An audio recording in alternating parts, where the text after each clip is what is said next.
Ini dia hukum alam teman-teman semuanya. Kita akan ngobrol mengenai Sudan. Kalau kita bilang Sudan adalah negara kaya aslinya. Dan saat ini dia sedang dirampok. Oleh siapa? Oleh rakyatnya sendiri. Dalam politik militer mereka, ini nggak bisa dibagi dua nih, nggak bisa dinegosiasikan. Itu kenapa upaya gencatan senjata atau mediasi selalu gagal. Karena di pikiran masing-masing kedua ini, perdamaian bisa dicapai dengan kemenangan militer menurut mereka. Ngeri kalau kayak gini. Ya, dan SAF didukung oleh Mesir, oleh Saudi, RSF didukung oleh UAE, termasuk dan juga Israel. Walaupun Uni Emirat Arab menyangka dia tidak terlibat perang, tidak terlibat pasokan senjata, tetapi dokumentasi dan investigasi yang dilakukan oleh Amnesty International, Human Rights Watch, dan lembaga-lembaga independen lainnya, itu terkonfirmasi bahwa ada pergerakan senjata dari Uni Emirat Arab kepada milisi RSF untuk menguatkan RSF melawan SAF demi kepentingan emas. Jadi ujungnya cuan.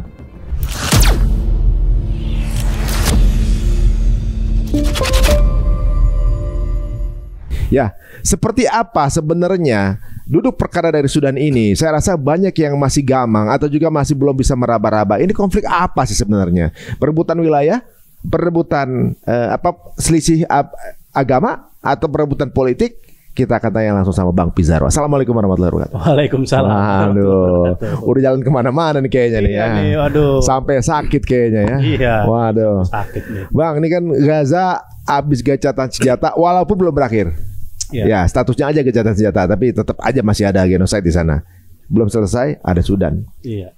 Sudan ini agak uniknya karena orang masih mencari tahu posisinya seperti apa sih sebenarnya, secara simpel mudah dipahami begitu ya, antara SAF dan RSF begitu. Ada nggak sih korelasinya dengan Gaza? Nah, ini perlu kita tahu. Bagaimana sebenarnya duduk perkaranya seperti apa, Bang? Iya, emang kalau kita bicara konflik Sudan, ini lebih kompleks dari konflik Gaza. Karena kalau Gaza udah clear ya, udah clear, hitam putihnya jelas. Jelas, ya, kelompok pejuang lawan penjajah. Ya, Udah. kayak gitu. Nah, ini di Sudan menjadi rumit karena dua-duanya sebenarnya Muslim. Ini negara Muslim sebenarnya. Negara Muslim, kan 90% itu Muslim. Oke. Ya. Kristen itu hanya 4% gitu. Ada di Sudan Selatan lagi pula ya. Ada Sudan Selatan udah misah. Nggak ikutan nih konflik ini. Beda lagi. Beda. Nah, ini konflik ini duduk perkaranya memang terjadi setelah jatuhnya Omar Bashir, Presiden Sudan. Kalau nggak salah Omar Bashir juga menduduki juga gara-gara kudeta kan? Karena gara-gara kudeta juga tahun 1989. Dia berkuasa dengan kudeta juga. Jatuh juga dengan kudeta juga gitu. Nah, dulu memang di awal-awal ketika Omar Bashir berkuasa, ada faksi-faksi Islam yang mendukung saat itu. Karena Omar Bashir dianggap memiliki nafas untuk membangkitkan Islam di sana atau menerapkan hukum Islam. Walaupun kemudian seketika dalam perjalanan pecah kongsi juga dengan umat Islam. Karena dia kemudian menjadi pemimpin yang diktator. Nah, ini kelompok Islam kalau terus saya gandeng, ini bisa kemudian berbalik nih, malah mereka yang berkuasa. Dulu misalnya ada Hasan Turabi ya dari Front Islam Nasional, ulama Sudan yang dia bukan Ikhwanul Muslimin, tetapi sering orang menyebutnya varian lokal Ikhwan. Kayak gitu, walaupun tidak terkoordinasi langsung dengan Ikhwan yang ada di Mesir. Maksudnya dia tuh lebih outspoken ya, maksudnya vokal lebih gitu. Vokal, dia lebih apa ya, lebih gerakan Islam lokal lah. Awal-awal berpihak kepada siapa, masyarakat? Dulunya berpihak kepada Omar Bashir, karena kan Omar Bashir ini mengkudeta pemerintahan yang dianggap demokrasi liberal. Oh, tapi sebelumnya mereka yang tadi siapa namanya? Hasan Turabi. Hasan Turabi itu support Omar Bashir. Support Omar Bashir ya, karena dianggap Omar Bashir ini bisa menerapkan syariat Islam, memiliki nafas untuk perjuangan Islam dan lain sebagainya. Tetapi seiring dengan waktu, Omar Bashir ya namanya juga militer yang melakukan kudeta, jiwa otoriternya muncul. Dan kemudian balik menyingkirkan kelompok Islam. Oh, ya ada ini peluang-peluang untuk bisa mengambil lebih banyak kekayaan mungkin atau kekuasaan. Iya, karena kan ini kalau terus dibiarkan kelompok Islam bisa menggulingkan dia juga, atau menggantikan Omar Bashir kayak gitu. Disitulah kemudian nanti Hasan Turabi ditangkap, dipecat, disingkirkan dan sebagainya. Dan di situ kemudian dia balik menjadi oposisi. lambat laun kemudian yang namanya dia sudah berkuasa, apalagi secara lama dan mendapatkan dukungan juga dengan beberapa negara Arab di sekitar kayak Mesir. Semakin lama memang kemudian pemerintahan Omar Bashir menjadi otoriter dan diktator. Ya. Apalagi problematikanya ini kan terjadi di banyak negara. Ketika pemimpin itu sudah diktator, tetapi tidak dibarengi dengan pertumbuhan ekonomi, tidak dibarengi dengan pemberantasan kemiskinan, yang terjadi pasti masyarakat itu teriak. Ya. Kemungkinan terjadi pemberontakan tinggal waktu. Betul ya. Hingga kemudian puncaknya terjadi pada tahun 2019, di mana gerakan sipil saat itu turun ke jalan-jalan, mirip 98 lah. 20 tahun dong sempat berkuasa. Lebih dari 89 kan? 89, 20 tahun lah. 20 tahun ya. 30 tahun dong. 30 tahun. 30 tahun ya. 3 dekade ya. Gitu. Udah berkuasa panjang. Kemudian terjadi krisis ekonomi di Sudan. Inflasi ketika tahun 2019 misalkan itu kan 100% di Sudan. Inflasi ekonomi. Inflasi 100%. Iya. 70 sampai 100%. Rakyat Sudan teriak, apalagi Omar Bashir itu cenderung melakukan perlawanan terhadap gerakan demonstran dengan tangan besi, dengan tangan-tangan keras, gitu ya. Dan kemudian terjadilah demonstrasi besar-besaran dan kemudian militer melakukan kudeta terhadap Omar Bashir. Kok bisa? Militernya militer Omar Bashir kan? Iya. Yang mana? SAF atau RSF? Dua-duanya. Dua-duanya. Ini politik kan. Ketika militer itu ketika ada celah dia untuk berkuasa, ada celah dia untuk menjadi pemimpin, ya, pasti kemudian itu kan mereka lakukan. Apalagi saat itu kan memang harus diakui kondisi ekonomi, kondisi krisis di Sudan itu begitu sangat besar. Yang kemudian baik RSF maupun SAF yang tadinya itu berkoalisi dengan Omar Bashir, ikut menumbangkan Omar Bashir bekerja sama dengan kelompok masyarakat sipil. Oh, jadi ini kompak sipil. Ya, karena common enemy. Gitu. Omar Bashir ini. Betul. Mirip-mirip kayak zaman Soekarno lah dulu kita. Soeharto apa Soekarno? Soekarno dong. Soekarno kan turut juga kemudian dilengsirkan oleh militer. Atas juga desakan dari mahasiswa, gerakan sipil pada saat itu, ya kan, yang Soekarno berubah menjadi otoriter, dianggap otoriter, dan kemudian ada masalah-masalah krisis ekonomi dan lain sebagainya kan, gitu. Tetapi kan kemudian akhirnya militer yang dominan. Nah, ini sama dengan Omar Bashir. Padahal kan ini kan gerakan aspirasi sipil. Militer itu kan ikut terlibat dalam melanggengkan kekuasaannya Omar Bashir, which is itu SAF maupun RSF. Bahkan Muhammad Hamdan Dagalo itu pemimpin RSF dan Jawid dulu itu kan dianak emaskan sekali oleh Omar Bashir. Ya. Ini mirip Mesir juga jadi kan? Ya, ya kan dulu. Betul. Asisi segala kan mirip kan juga. Iya. Enggak tuh di belakang dia nikah. Ya. Jadi dua-duanya ini ikut melanggengkan kekuasaannya Omar Bashir pada saat itu. Ya, bahkan kayak RSF dan lain sebagainya itu kan menjadi kemudian ini sebenarnya kelompok paramiliter tapi kemudian diangkat secara resmi di bawah struktur komando militer yang ada di Sudan. Jadi 2019 Omar Bashir tumbang. Yang memerintah siapa nih di antara RSF sama SAF nih? Ini problematikanya. Karena tumbangnya Omar Bashir sebenarnya ialah aspirasi dari masyarakat, mahasiswa, tokoh, aktivis, ada juga beberapa tokoh-tokoh Islam pada saat itu. Mereka sepakat ini akan dibentuk pemerintahan sipil. Pemerintahan sipil, gitu. Tetapi karena ini kan nggak mungkin langsung begitu saja, apalagi ada peran militer yang juga mengkudetanya Omar Bashir, kemudian dibentuklah Dewan Transisi militer di situ, ya, untuk menyiapkan pemerintahan sipil. Nah, di Dewan Transisi militer ini ada siapa aja? Ada 3 kelompok yang dominan. Pertama, kelompok sipil itu sendiri, ya, Force of Freedom and Change, ya, ini gabung nih aktivis HAM, jurnalis, kemudian mahasiswa, murni sipil. Lalu ada SAF, militer Sudan, pihak yang kedua dalam Dewan Transisi Militer ini. Yang ketiga itu ada RSF. Nah, RSF masuk ke sini nih. Nah, itu 3 besar kelompok yang kemudian ikut menentukan arah politik Sudan ke depan, dan kemudian akhirnya mereka sepakat, ya namanya juga militer, oke, kita bikin pembentukan pemerintahan sipil, tetapi nggak bisa langsung ya, kita nih perlu jaga keamanan, stabilitas, ya namanya juga militer kan pasti ngomongnya kayak gitu, ya, dan kemudian akhirnya sepakat kembali berubah nih dari Dewan Transisi Militer ini menjadi Dewan Berdaulat, ya, di mana ada peran sipil, sayangnya ada peran sipil yang sangat kuat di sini, tetapi dominasi masih dipegang militer. Dan sipil meminta ada beberapa 3 tuntutan. Pertama, reformasi keamanan. Ya. Kemudian, nah ini yang kedua nih, ya, yang kedua yaitu sipil lebih banyak memegang peranan. Ya, di dalam pemerintahan. Nggak mau nih. Ini yang susah. Ditolak ya. Dan ketiga, menjadikan RSF di bawah militer, bukan menjadi lembaga independen atau kelompok paramiliter sendiri, karena kan liar nanti dia. Ya, RSF di bawah SAF berarti. Iya, di bawah militer gitu. Nah, itu kesepakatannya dari tahun 2019 disiapkan ini semua selama 3 tahun ataupun 39 bulan. Proses transisinya. Pandemi tuh. Iya, kan pandemi itu kan ya 2019 39 bulan ya sekitar 3 tahun.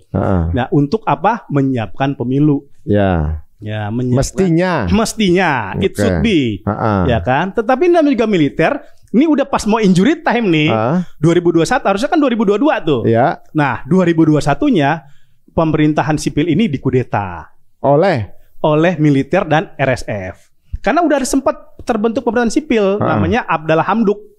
Itu teknokratnya Sudan, mantan ekonominya PBB, dia itu S3-nya di Inggris gitu ya. Kemudian dia memimpin pemerintahan sipil saat itu untuk transisi. Udah mau masuk ke 2022 nih, 2022 yang harusnya dia menciptakan pemerintahan yang lebih permanen, menggelar pemilu, itu dikudeta 2021 oleh kedua-duanya ini. Tapi masih sepaham. Oleh SAF, oleh RSF. Ya sangat bagi militer sangat logis. Masih hidup tapi ya? Masih di penjara. Ya. Omar Basir juga kan masih di penjara gitu ya. Dan ini yang kemudian terjadi konflik, kemudian sipil ditumbangkan. Ya, kelompok tadi nih, Forces for Freedom and Change ini itu ditumbangkan, gerakan sipil ditumbangkan. Tinggal akhirnya yang berkuasa 2 ini. Tetapi dua-dua ini kan militer nih. Dan mereka kemudian berpikir nggak bisa dipercaya satu sama lain di antara keduanya ini. Karena dua-dua pegang senjata. Dua-duanya pegang senjata dan dua-duanya kekuasaan, bos. Apalagi kekuasaan di atas emas. Iya. Siapa yang mau kemudian merelakan gitu? Karena kan ini emas ini menggunung di Sudan ini. Iya. Menggunung besar sekali. Karena kan sejak dia berpisah dari Sudan Selatan kan pecah 2 nih. Iya. Tadinya kan itu Sudan satu negara, pisah Sudan Selatan yang memang relatif non muslim mayoritas. Nah, masalahnya di Sudan yang pisah ini, Sudan Selatan itu 75% minyak. Minyak apa emas? Minyak. Oke. Minyak. Tadi kan dia mengandalkan minyak. Tapi karena pisah ini 75%-nya itu di Sudan Selatan. Akhirnya dia berganti lebih kepada ekspor emas. Karena yang ada di Sudan sekarang kebanyakan itu emas, bukan minyak. Karena minyaknya kan di Sudan Selatan. Katanya berapa terbesar di dunia itu dia? Iya, terlalu terbesar di dunia. Terbesar di dunia. Iya, emasnya gitu. Nah, makanya selain kemudian kedua RSF maupun SAF ini celakanya pemikiran mereka itu zero sum game. Maksudnya? Harus mengalahkan satu sama lain. Nggak boleh ada dua. Nggak boleh ada dua. Harus menghabisi satu sama lain. Dalam politik militer mereka, ini nggak bisa dibagi dua nih. Nggak bisa dinegosiasikan. Itu kenapa upaya gencatan senjata atau mediasi selalu gagal. Karena di pikiran masing-masing kedua ini, perdamaian bisa dicapai dengan kemenangan militer menurut mereka.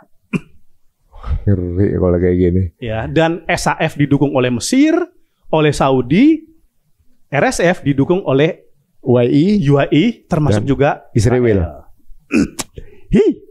Gitu, kompleks daripada Gaza ya kan? Iya. Gitu. Mirip-mirip kayak Suriah lah nih pertarungannya.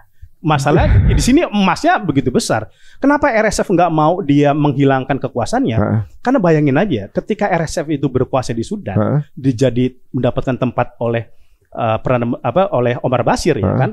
Dia dari tahun 2015 saja sampai 2022 emas yang masuk ke dia tuh 240 ton. Wih. 240 ton. Iya, itu rupiah berapa ya? Kalau dirupiahkan setara dengan 500 triliun. Ya pantas aja jadi rebutan. Kan nggak gitu. Kecil bos. Jadi kita aja itu gede, apalagi banyak negara miskin seperti di Afrika, itu kan besar sekali. Berarti perangnya antara SAF dan RSF sekarang? Iya, perangnya antara. Nah, ini sebenarnya Saudi, Mesir, sama Uni Emirat Arab udah coba mediasi, tapi selalu gagal. Karena sama-sama ngotot nih, SAF, gue yakin bisa ngalahin RSF. RSF juga mengatakan gue bisa juga ngalahin SAF. Keduanya tuh sama-sama pikir, nanggung, nggak usah negosiasi lah. Mereka udah punya keyakinan akan bisa menaklukkan satu sama lain. Itu tadi zero sum game. Jadi sebenarnya yang di belakang mereka itu bohirnya. Ada permainan-permainan bohirnya juga. Jadi maksudnya kayak semacam kalau menang dia ini kan pasti yang menang ambil emasnya. Emasnya itu akan didagangkan dengan si bohir ini. Iya, kayak gitu. Memang udah bener dah. Itu kenapa upaya negosiasi gencatan senjata perdamaian di Sudan itu selalu gagal. Kan udah pernah diinisiasi oleh Mesir, Saudi, PBB, selalu gagal karena dua-duanya masih di backup senjata. Nah, senjata udah ada di tangan. Coba masing-masing. SAF siapa yang backup? SAF ada militer, ada Mesir. Kemudian ada Saudi. Ya, kemudian juga Turki juga punya kepentingan di situ. Kemudian kalau RSF ya, dia ada siapa? Ada Uni Emirat Arab. Itu bohir utamanya tuh. Karena Uni Emirat Arab udah beli emas dari dulu sebelum perang, sekarang udah beli. Pembeli utama emas Sudan itu Uni Emirat Arab. Klien udah klien utama. Biasa tuh udah gold premium tuh. Jadi kayak emas-emas yang ada di Dubai gitu, Uni Emirat itu jangan ambil di situ lagi kan gitu kan. Iya. Banyak banget tuh emas di situ kan, disiuk gitu. Dan kan dijual lagi ke Eropa sama dia. Ngeri. Ya kan? Gitu. Ini the gold war ini. Jadi emas Dubai itu ngambil di Sudan. Nah, ini Uni Emirat Arab dan juga Israel. Walaupun Israel main dua kaki juga. Karena kan Sudan ini setelah Omar Bashir tumbang, kan normalisasi sama Israel. Yang SAF? Iya, kan masih satu kelompok dulu, 2020. Belum perang kayak sekarang. Tapi sekarang Israel ini nge-backupnya RSF. Lebih kepada RSF. Apanya senjatanya? Senjatanya. Pelontar rudal tuh. Tahu nggak yang apa tuh? Yang ada kayak kendaraan taktis, kemudian ada bulatan-bulatan banyak tuh pelontar rudalnya itu di backup dari Israel. Oh, jadi sih sebenarnya namanya mereka tuh terkenal dengan politik divide et impera ya. Siapapun gitu. Itu juga yang penting konflik jalan terus kan gitu kan. Dan RSF mendukung genosida Gaza. Oh ya, cakep banget itu, berarti emang udah sejalan mereka tuh. Kan dia salah satu dalam sebuah laporan, salah satu petinggi RSF pernah mengatakan mereka mendukung upaya Israel membasmi teroris Palestina. Bahasa dia tuh pakai kata teroris. Berarti kan secara pemikiran dan worldview itu benar-benar kayak Israel. Dan polanya sama nih, genosida Sudan sama Gaza. Nah, pertanyaan saya nih, apa hubungannya sama rakyat? Nah, kenapa rakyat gitu? Kan perangnya RSF sama SAF nih. Kenapa rakyat? Terus kenapa jadi ada genosida? Ini kan jadi pertanyaan. Orang bingung. Yang dibunuh takbir kadang-kadang yang dibunuh yang dikorban nih ditembak semua itu kita lihat kan gitu. Tapi yang bunuh bahasa Arab juga ngomongnya. Karena RSF banyak sekali mencurigai masyarakat Sudan itu sebagai mata-matanya militer, sebagai pendukung utamanya SAF. Dan kemudian mereka menjadikan hal ini sebagai pembenaran untuk membunuh masyarakat. Dan benar-benar template kayak Israel. Contoh ya, ada kamp pengungsian di Sudan itu dianggap sebagai kamp perlawanan. Kata RSF. Sama kan kayak Israel. Itu kamp-kamp pengungsian yang ada di Gaza itu tempat ngumpetnya para pejuang. Sekolah itu di bawahnya itu jaringan terowongan pejuang. Rumah sakit. Makanya kan yang dihajar itu rumah sakit, kamp pengungsian, sekolah sama RSF. Bener-bener template seperti yang dilakukan oleh Israel di Gaza gitu. Ini yang kemudian kenapa masyarakat sipil jumlah korbannya begitu sangat besar. Udah berapa sekarang? Kalau dulu aja dalam 3 tahun terakhir perang ini kan 2023 ya sampai sekarang 2025 mau masuk 2026 itu data itu 150.000 orang meninggal. Allahu Akbar. Itu baru yang tercatat resmi ya, kita nggak tahu yang sebenarnya angka real. Sama aja kayak Gaza kan, itu belum tentu angka real kan, 70.000 orang gugur sekarang. Nah, ada yang mengatakan 200.000, ya ada yang lebih daripada itu. 168 nggak salah. Iya, PBB mengatakan sekitar atau pemerintah Sudan mengatakan 150.000-an orang yang tewas itu dari beberapa tahun terakhir aja. Berarti kan jumlahnya 2 kali lipat dari Gaza tuh. Ya, kayak gitu. Videonya sadis lagi kan maksudnya. Dan sadis itu dieksekusi massal loh di depan di lapangan. Dan eksekusinya kan ada yang dikubur hidup-hidup, ada yang ditembak di kepalanya, gitu. Kenapa banyak pertanyaan kenapa kok polanya kayak gitu? Karena memang ini bukan hanya tren di 2025. Sudah sejak lama RSF memang polanya itu membunuh divideokan, disebarkan untuk menakuti masyarakat. Ininya apa masyarakat? Benefitnya dia masyarakat takut? Iya, agar pertama keluar dari tempat-tempat yang dikuasai oleh RSF gitu ya. Karena kan dia punya kepentingan ekonomi dan emas di situ.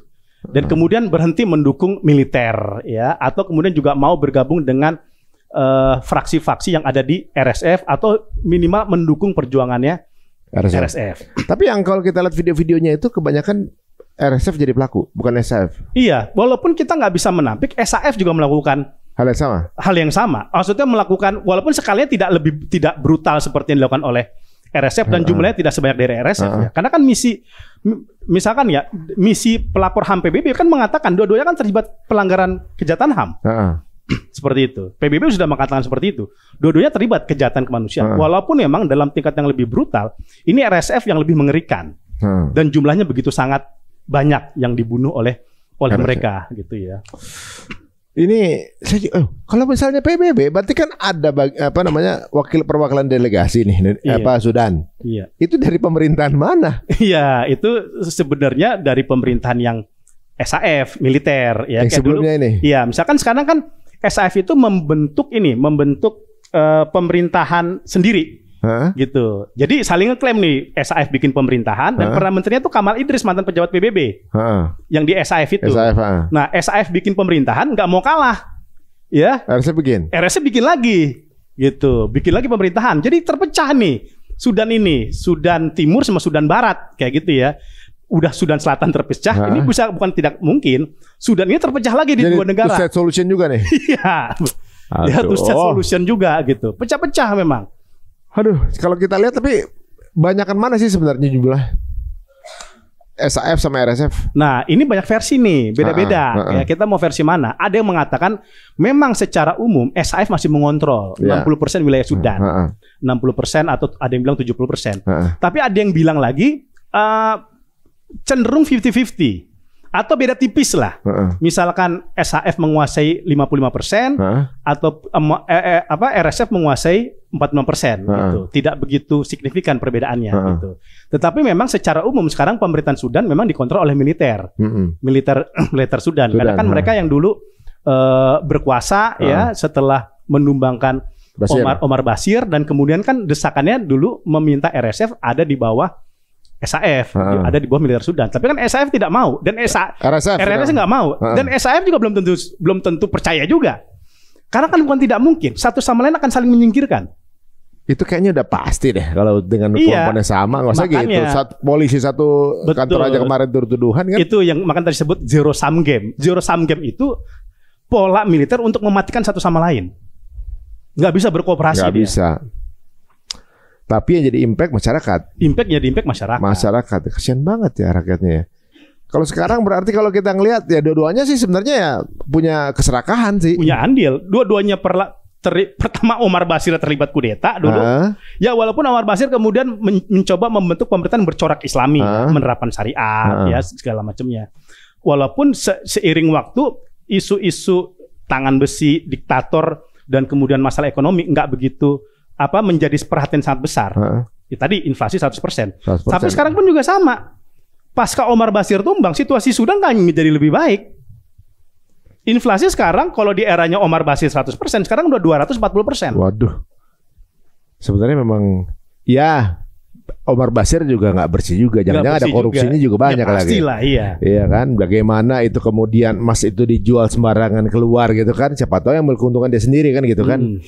Nah, kemudian itu negara UAE jadi bohir, ya kan pasti udah ada dari zaman Omar Basir dong. Betul. Nah, menariknya di sini guys, ini dua-dua ini sedang memperebutkan satu lahan yang isinya emas, yang jadi korban masyarakat.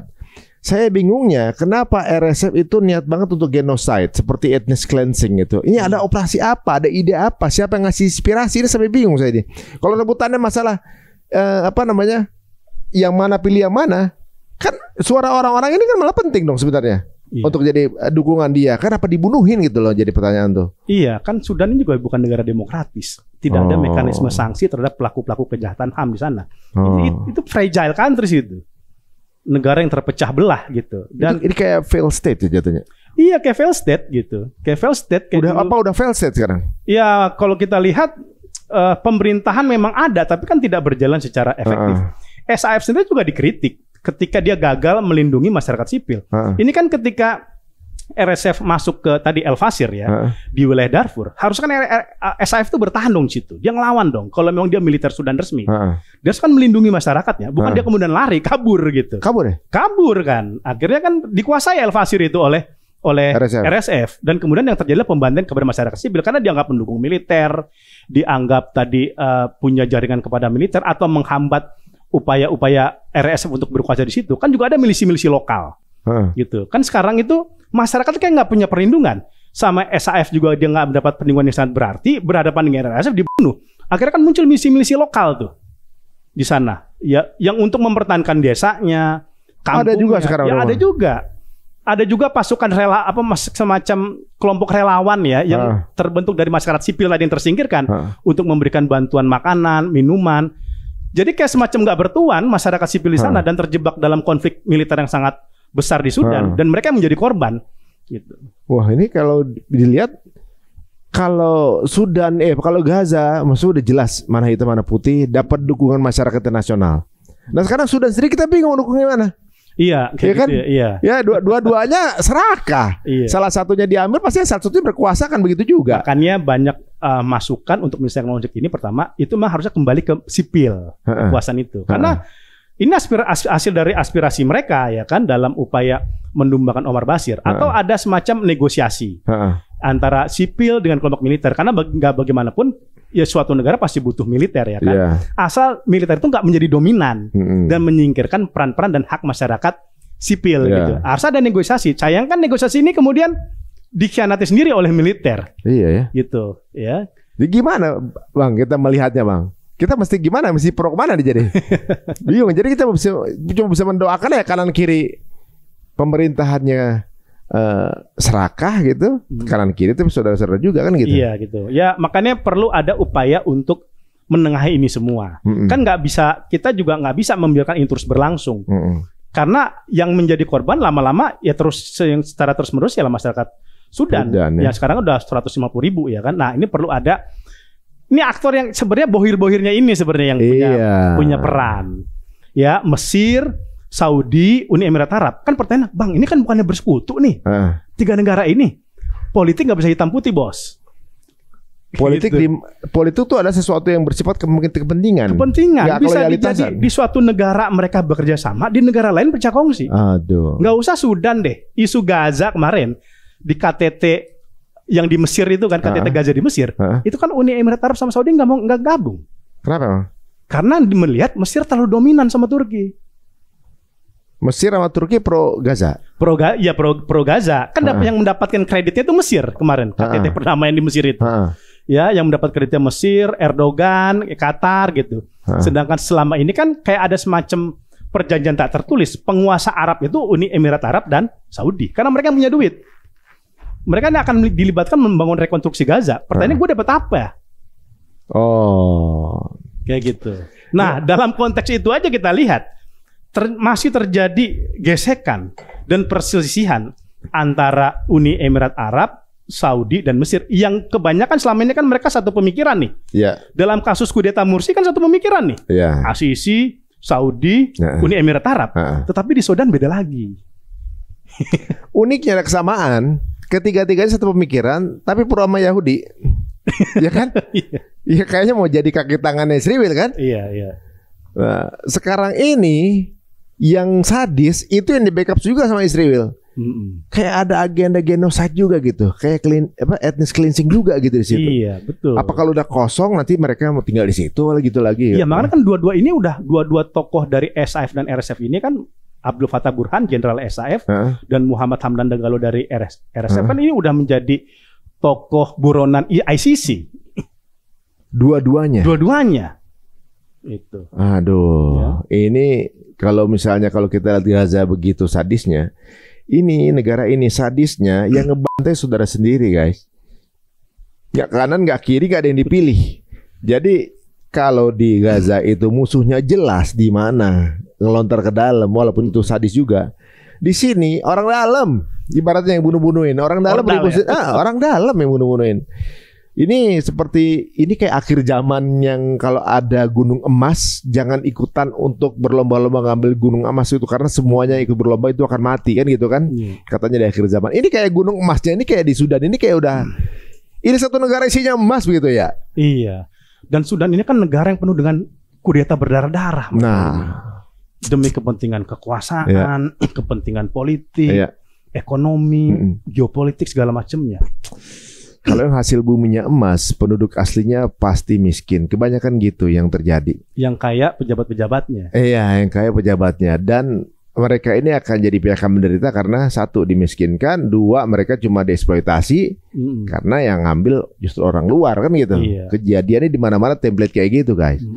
Kebanyakan daerah yang dalamnya ada kekayaannya itu tanah-tanah yang disujutin gitu. Tapi masalahnya gara-gara dalamnya kaya, atasnya banyak yang mau ngerampok. Nah ini dia. Ketika aksesnya ngerampok itu langsung dari dalam dan masing-masing di backup oleh mereka yang mau ngambil juga kekayaan itu. Inilah dia yang membuat kita miris sebenarnya. Sebenarnya keyakinan itu bukan menjadi sebuah label ya. Karena buktinya yang menjajah juga latar belakangnya juga keyakinan yang sama kan gitu kan. Ya UAI kan ya kita tahu kan seperti apa. Itulah dia aja serba gimana ya, serba miris ya, menyedihkan ya. Sekutunya Israel kan. Sekutunya lagi kan itu dah. Itulah dia guys. Kalau mereka duitnya banyak ya, tapi ternyata mereka nggak tahu ngambilnya di situ. Ini jadi langkah-langkah apa yang diambil sama PBB atau apa gitu untuk nolong Sudan malah lebih buntu lagi kayaknya. Iya gitu. PBB udah pernah upaya untuk melakukan negosiasi perdamaian di sana, tetapi sejauh ini masih buntu, masih belum berhasil ya, karena masih sangat kuatnya ego antara masing-masing pihak yang ada di sana. Apalagi kayak RSF ini betul-betul menjadi milisi yang melakukan genosida terhadap masyarakat Sudan. Karena kan mereka dalam sejarahnya juga pernah dipakai oleh Omar Bashir kan, yang dulu masih namanya Janjaweed. Ya, kelompok milisi lokal yang dipakai Omar Bashir untuk melawan kelompok etnis non-Arab di Sudan yang saat itu memprotes Omar Bashir karena dianggap mendiskriminasikan atau menganaktirikan etnis non-Arab yang ada di Sudan. Gitu, pembagian ekonomi, kemudian keadilan bagi etnis non-Arab dan sebagainya. Makanya kan dulu juga muncul milisi-milisi yang melawan Omar Bashir gitu. Tetapi Omar Bashir untuk tidak terkesan dia turun tangan langsung militer, dia pakai paramiliter. Proksi. Ya, itu namanya Janjaweed itu yang kemudian berubah menjadi RSF tahun 2013. Dan di situ kan Janjaweed udah mengerikan. Korban dari konflik Darfur kan 300.000 orang. Masyarakat tuh? Masyarakat. Dan itu makanya kan Omar Bashir juga dianggap sebagai penjahat perang. Seperti itu. Jadi hitam putih memang di Omar Bashir nih.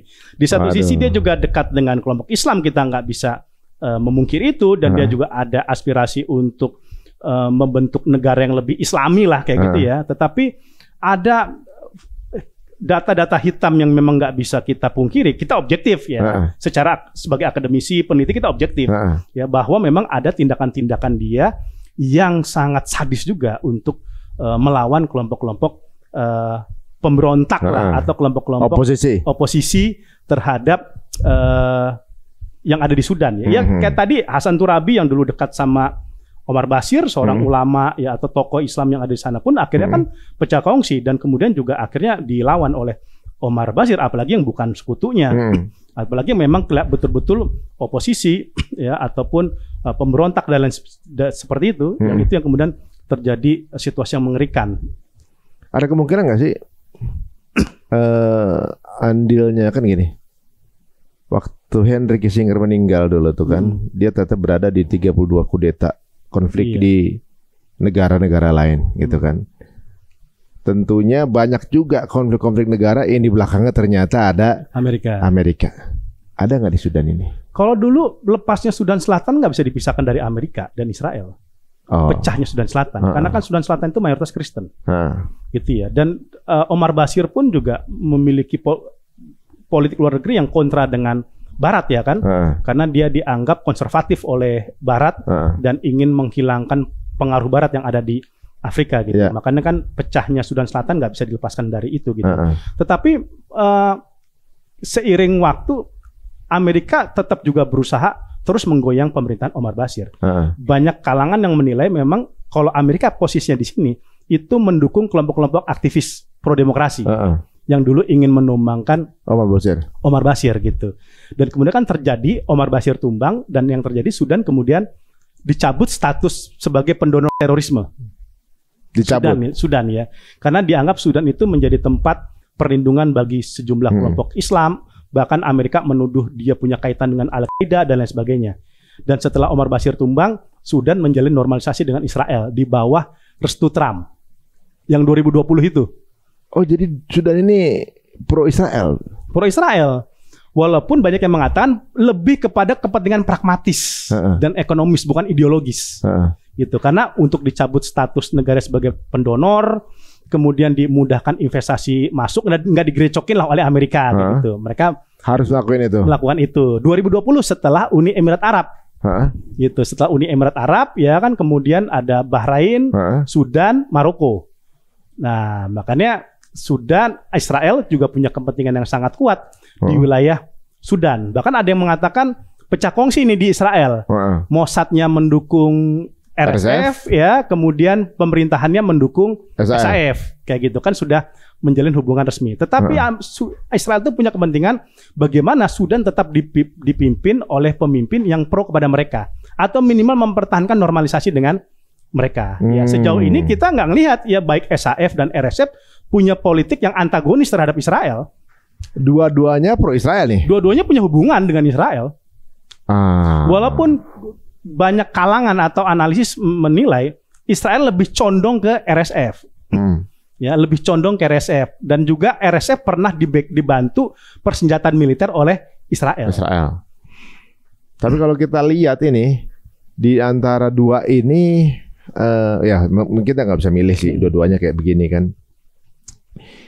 Israel itu ya kita cuma ini aja Bang. Jangan-jangan ada proksi. Iya. Di belakangnya mereka semua. Sebenarnya mereka cuma proksi aja gitu. Iya. Ya tamengnya di depannya atau juga mungkin ada pengalian isu Gaza kayak begitu kan. Atau juga untuk memberikan satu publicity stunt kalau Muslim itu juga penjahat. Gitu kan. Soalnya keluar video-video orang Emirat itu juga kejem banget ngomongnya kan gitu. Kan RSF teriak takbir. RSF juga teriak takbir gitu kan. Ini kayak mau mengembalikan Islamofobia gitu ya. Iya, bisa jadi. Padahal umat muslim di dunia mengecam mereka semua kan gitu. Iya. Dia dampaknya bisa jadi ke situ juga. Karena ya ada yang sampai ada joke ya dua-duanya teriak takbir ketika perang. Nah, itu dia. Gitu. Itu yang membuat kemudian menjadi sangat sulit ya kan kita melihat situasi ini perang seperti apa bagi orang awam gitu ya.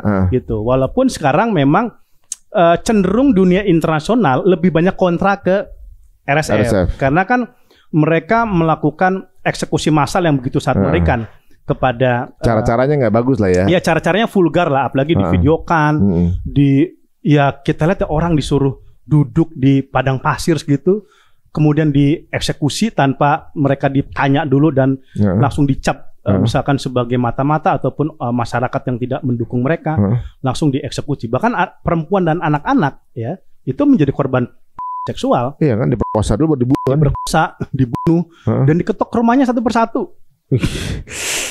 Udah gitu ada juga yang dia masuk ke dalam kubur tanah gitu, dia ngubur diri sendiri gitu dalam keadaan hidup. Dia suruh masuk ke dalam lubang, dia juga gituin. Terus dikubur beneran. Iya. Saya mati. Parah. Itu yang bapak video ke anaknya, video call bahwa mengasih tahu saya mau dieksekusi habis ini, itu sedih juga tuh. Iya betul. Iya, ini pemandangan yang sebenarnya udah berlangsung lama di Sudan. Ini kan kemudian mulai ter-up begitu sangat kuat karena kan di media sosial tersebar. Dan kemudian ini nggak jauh dari kasus genosida Gaza kejadiannya yang kemarin itu.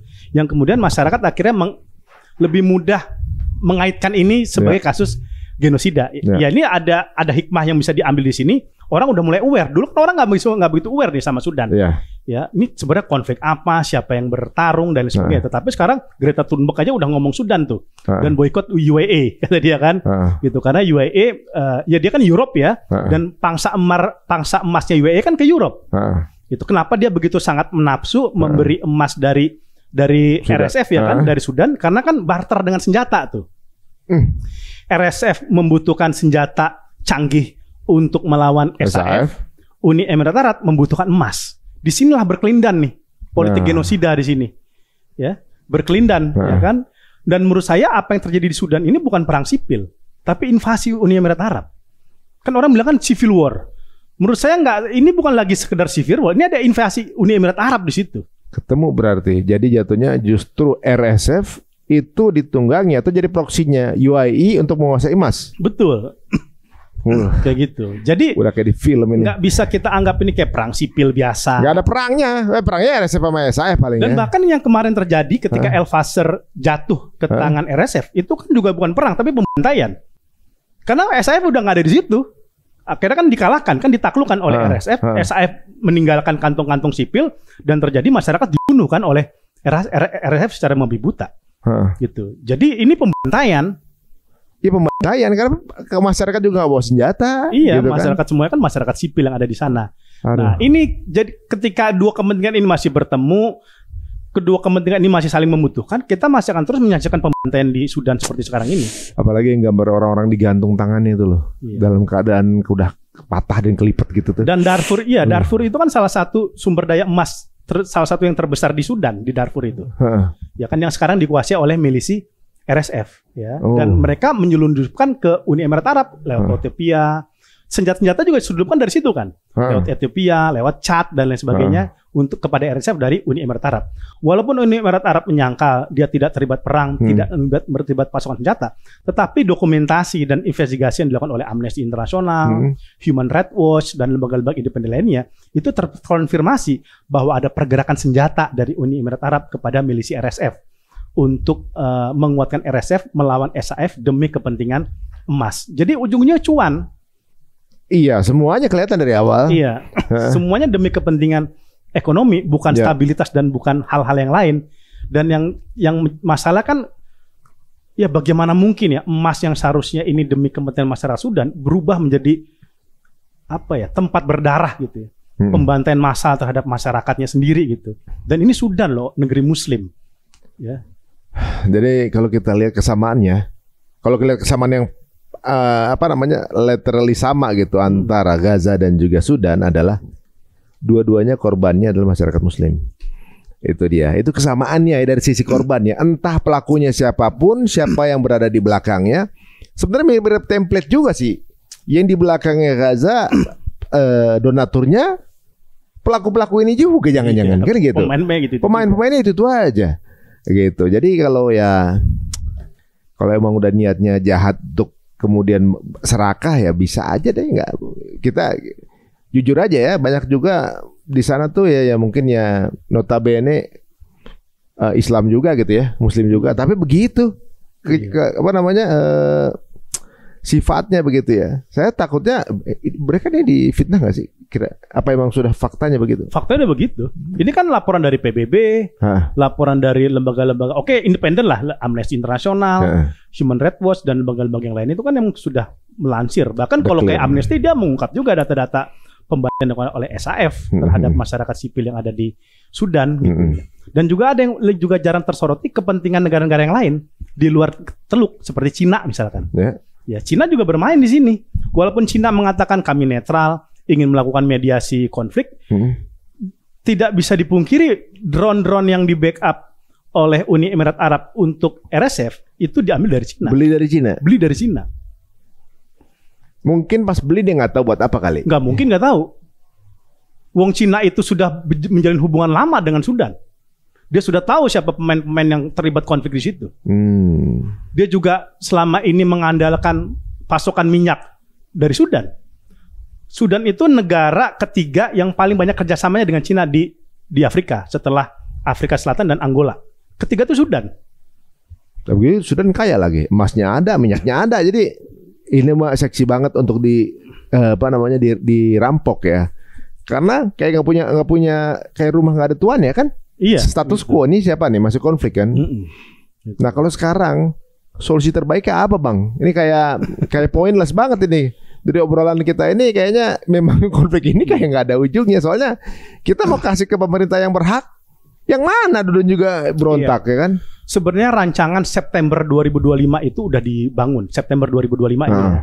Pertama kesepakatan gencatan senjata. Yang penting gencatan senjata dulu nih. Ya, karena masyarakat yang jadi korban. Masyarakat yang dibunuh. Dan korbannya tuh sangat besar. 150.000 tuh bukan kucing. Iyalah. Pas kita ke Mesir kan saya sama Antum ke Mesir dulu kan. Kita ketemu kan. Itu KBRI Mesir aja udah bilang kalau bisa tuh Sudan dibantu juga. Ini belum kejadian yang ini nih, Februari 2025 kayak yang kita ke Kairo kan. Itu kita ketemu KBRI Mesir udah bilang kalau bisa Sudan dibantu Pak, karena di Mesir ada 5 juta pengungsi Sudan. Oh, gitu. Waktu itu belum naik banget beritanya. Belum naik banget gitu. Tapi udah terjadi tuh. Udah terjadi. Kan isu ini kan tertutup isu Gaza sebenarnya. Oh. Gitu. Dan kemudian kan orang karena kalau di Afrika sendiri udah rame. Cuman kan kita tuh kan kayak jauh dari Afrika itu. Ya ini kan kayak ini juga bukan market kita yang kuat kan, Afrika itu kan, gitu. Jadi isunya nggak begitu up dan hype di sini. Tetapi itu pengungsi Sudan itu 10 juta di dalam negeri, 5 juta di luar negeri. Banyak kan di Mesir? Ya kebanyakan di Mesir. Karena kan Mesir ini bersekutu dengan Sudan sejak lama, dan dia berbatasan. Ya terbanyak itu ada di Mesir gitu. Nah jadi solusinya gencatan senjata. Yang pertama nih, bagaimana caranya yang mungkin sulit, tetapi harus gencatan senjata. Keduanya harus menurunkan ego nih. Karena duanya tuh kenapa nggak mau gencatan senjata? Karena merasa gue bisa menang. Kepedean semua. Kepedean. Ini kan tadi misalkan ya, ini kan sebenarnya tadi September 2025 udah diupaya dialog mediasi gencatan senjata. Tetapi kayak RSF merasa ngapain gencatan senjata? Toh gue bisa menaklukkan El Fasir nih saat itu. El Fasir yang wilayah Darfur itu bisa ditaklukkan, dan betul kejadian 1 bulan setelahnya El Fasir jatuh ya kan ke tangan RSF. Jadi dua-duanya tuh menganggap gencatan senjata tuh kayak bukan opsi bagi mereka. Mereka juga emang nggak kepingin damai kali ya? Iya, karena mereka merasa lebih udah pede. Gue bisa naklukin nih daerah ini, gue bisa lakukan ini. Ya ibaratnya di depan mata ini mereka bisa mendapatkan sumber daya alam. Kenapa harus berdamai? Takutnya ada yang bermain nih. Maksudnya sengaja konflik dibuat gitu. Nah itu satu. Ini gencatan senjata ini segera dilakukan. Kedua, ini negara-negara yang asing yang terlibat berhenti cawe-cawe. Gitu. Karena konflik Sudan memang ini pertarungan lokal. Tetapi suasananya, tetapi behind the skin-nya itu permainan aktor-aktor geopolitik di situ. Pemain aktor-aktor kawasan di situ yang tadi udah kita sebut. Nah, kedua kawasan negara-negara yang membackup tadi harus bisa memberikan penegasan kepada mereka-mereka ini untuk berhenti berperang, dan yang penting menghentikan pasokan senjata. Mereka dapat senjata dari mana? Ya dari negara-negara yang donor ke mereka. Aduh, nih. Kita bicara perdamaian, gencatan senjata, stabilitas, nonsen kalau pasokan. Ya kayak Israel lah, masih di backup sama Amerika. Amerika ngomong perdamaian, ngomong stabilitas Gaza, rekonstruksi Gaza, tetapi suplai senjata masih dikasih ke Netanyahu. Ya Netanyahu masih nyerang. Iya, dan nggak ada yang berani ngadilin kan? Gitu. Ini kan misalnya gini, Israel ini sengaja mereka tuh suka bikin konflik di daratan Jazirah Arab gitu ya, karena mereka paham di Jazirah Arab itu mereka jumlahnya sedikit, cuma 8 juta orang, ya kan, di antara Jazirah Arab nih. Apalagi Jazirah Arab ini satu suku, satu agama, satu bahasa, gitu kan? Gampang banget nyatu ini. Kalau mereka bersatu selesai tuh, kan gitu. Kan konflik mereka yang maintain kan di situ kan. Lah ini Afrika gitu. Apa jangan-jangan pemainnya sama juga gitu? Ya, Afrika juga kan problematikanya mudah pecah juga masyarakat. Ya mudah konflik di sana tuh konflik etnis sangat kuat loh. Di Afrika itu. Ya memang masalah dia kan nggak kayak ada kita ada Pancasila nih pemersatu nih. Persatuan Indonesia kayak gitu ya. Mereka kan banyak sekali wilayah-wilayah di Afrika Tengah, di Afrika itu kan konflik etnis itu tidak terselesaikan secara baik ya, karena ya persatuan nasionalnya juga menjadi problem di situ gitu. Konflik di mana-mana kan karena duit. Maksudnya di mana yang ada duitnya orang pasti ribut gitu kan. Kalau nggak ada duitnya nggak ribut sebenarnya itu. Tetapi kan ini juga kadang-kadang penguasa kayak di Sudan itu berkuasa, uang itu kan nggak ngerembes ke rakyat. Iya, karena kepengen menguasai duitnya itu, makanya rebutan kekuasaan kan gitu kan. Omar Basir kan yang korupsinya gila-gilaan dulu. Jelas lah udah 30 tahun masyarakatnya masih miskin. Gitu. Masyarakat Sudan kita lihat. Padahal kan Sudan itu sebenarnya negara yang kaya loh. Kaya itu. Ya emas aja. Kalau misalnya main fair-fairan, Sudan sama UAE aja kayaan Sudan. Kayaan Sudan. Sebenarnya kan? Iya. Karena pencitraannya atau juga kayak kalau dulu total mereka belum berpisah ya, itu ada minyak, ya ada emas, belum jalur maritim dia itu kan 700 km sekarang itu kan jalur maritim dari Laut Merah itu kan. Nah itu salah satu juga ambisinya UAE untuk mengamankan jalur maritim perdagangan di situ. Wah ini dia. Jadi kayak kue yang diperebutkan banyak kelompok Sudan ini, pemain-pemain asing, Rusia juga masuk kan. Rusia kan kerjasama emasnya dengan Uni Emirat Arab. Perusahaan-perusahaan Uni Emirat Arab kerjasama dengan Rusia. Jangan-jangan BKP dia juga jangan. Iya itu dia salah satu kenapa makanya Rusia itu kan tetap ngotot ada di Suriah. Untuk? Karena kan jalur Mediterania, jalur lautnya di situ untuk masuk ke Afrika. Pemerintahan Suriah boleh berganti dari Asad ke Amasara, tapi kan Rusia masih bercokol di situ. Ada Rusia, ada China, Israel, ada UAE, Amerika. Ada Israel, ada Amerika, ada Arab Saudi. Udahlah. Pemainnya itu lagi gitu tuh guys ya. Tapi juga kita nggak bisa berbuat banyak ya. Kita mau ngirim ke siapa bantuan juga sulit. Mau mihak ke siapa juga sulit gitu ya. Yang bisa kita lakuin apa? Ya berdoa paling nih. Mudah-mudahan mereka berdua ketemu dapat hidayahnya lah untuk bersatu lah minimal. Karena masyarakat ini yang paling kena impactnya ya. Dan kejem banget ya bang ya. Nggak ngerti. Itu gue tuh orang bisa kayak gitu kejem banget gitu ya. Sebelum dibunuh diperkosa dulu gitu, digantung dulu gitu. Aduh, pokoknya aduh. Kalau misalnya ini atas dasar keyakinan, nggak ngakuin kita tuh saudara kita. Kejam, nggak ada itu tuh peri kemanusiaannya gitu kan. Di dalam Islam kan dalam berperang aja kita nggak boleh nyenggol tanaman. Wanita, anak-anak gak boleh diikutkan. Ini semuanya dibantai. Aduh, kayak gak punya agama tuh mereka. Aduh, makasih nih bang nih waktunya. Jadi membuka mata kita ya bahwa apa yang kita lihat, kita saksikan sama-sama. Ya kita perlu juga memang perlu speak up buat mereka, kita doakan sama-sama gitu. Tapi apa yang bisa kita lakukan memang ini terbatas karena politik internal mereka sendiri juga belum beres. Gitu. Kalau misalnya PBB ada satu hal yang bisa dilakukan, apa yang terbaik bang? Sekarang yang paling sangat dibutuhkan adalah bantuan kemanusiaan yang emergensi untuk sementara ya. Karena 90% rakyat Sudan itu sekarang dalam krisis pangan, butuh sekali bantuan kemanusiaan kepada mereka. Jadi ini langkah darurat yang perlu kita lakukan. Dan insya Allah kalau saya yakin semoga suatu saat damai bisa terjadi di bumi Sudan. Dengan cara kita terus speak up gitu.